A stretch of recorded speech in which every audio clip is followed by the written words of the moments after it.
रायगडावरील वाघ हा कुत्रा हटवण्याचा वाद पेटलाय। यावर उपमुख्यमंत्री अजित पवारांनी प्रतिक्रिया दिली आहे। औरंगजेब आणि वाघ्या कुत्र्याचा विषय हा जुना झालाय। जुने विषय आता बाहेर काढून अर्थ नाही असं स्पष्ट मत अजित पवारांनी व्यक्त केलं। छत्रपती संभाजी राजेंच्या मागणीला इतिहास अभ्यासक श्रीमंत कोकाटेंनी दुजोरा दिलाय। वाघ्या कुत्र्यासंदर्भात इतिहासात कोणताही ठोस पुरावा नाहीये।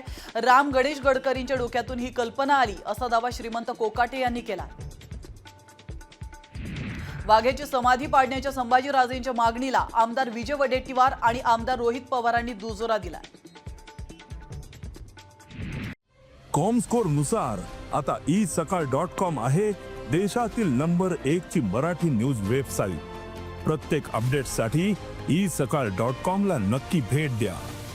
राज ठाकरेंच्या विधानावर बोट ठेवत ठाकरे गटाचे खासदार संजय राऊतांनी महायुतीवर टीका केली आहे। राज्यात खोकेभाईंचं सरकार आहे असा घणाघात राऊतांनी केला।